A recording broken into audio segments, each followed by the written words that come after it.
I had a nasty health scare a few years ago. We had planned to move into a retirement village sometime, but not immediately. But we have no children, so we thought we'd better do it now before one of us becomes a burden on the other. Yes, And so we looked around. we settled in, but we realised after a while that it really wasn't big enough. We were on top of each other all the time. And not only that, but it became worse when Brian needed surgery, because he needed a little bit of space, and we didn't have a little bit of space. The bed took up nearly all the bedroom. So then we said, well, we really have to try and move to a bigger apartment. We loved the village, so we wanted to stay there. And we did actually look at the wording in our ORA, and it didn't say much at all about transfers, except for saying there was a transfer fee. But we were told verbally that, you know, basically all we had to do was pay the difference between the values of the two apartments. Which we felt we were able to do it. It meant we were paying a lot more than a new resident would have done. But, you know, we really liked the village. We really wanted to stay there. So eventually we signed up for a transfer.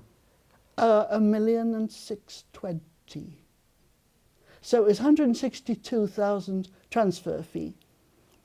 We talked to the saleswoman about this, and she wasn't receptive, of course. She said we knew, which we didn't. And she said, well, the operator has to pay a second refurbishment cost because you're moving apartments, and we can't lend you the money from the old one because then we'd be out of pocket. You know, can you imagine?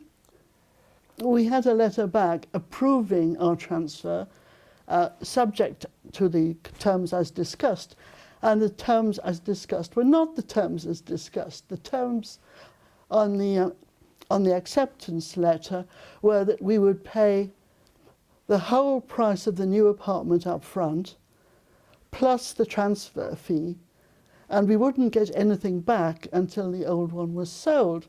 So this put us right out of our price range.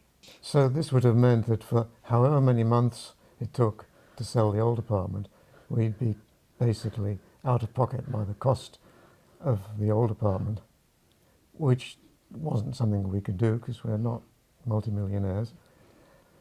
And we started looking around at moving to a different village with a different operator, which sounds as if it should cost us even more, but in fact it turned out it cost us significantly less because we moved to a village where pricing was a bit more modest anyway. But the real annoyance in the whole thing was that firstly, the ORA didn't explain the details of how you would do a transfer at all, and secondly, the information we were given verbally turned out to be completely false. Our saleswoman and the village manager said, oh, it's nothing to do with us. This is head office who decide this. Despite having told us the opposite verbally. Oh, there were a lot of misrepresentations. So one of the things I feel very strongly about is that village saleswomen ought to be, salespeople, ought to be licensed in the same way as real estate agents, because that's the job they're doing. But they're doing it with absolute latitude. There are no controls on them whatsoever and no sanctions. So I think the other thing is the kind of problem we encountered, in my opinion, can't be fixed by a voluntary code of conduct, because voluntary codes of conduct don't have teeth. Right? They need to be fixed by something which can be legally binding on the operators. And there needs to be an independent authority that you can take these complaints to, because the statutory supervisor is paid by the operator. And they may try to be objective, but I think they're going to lean on the side of the operator if it can be done.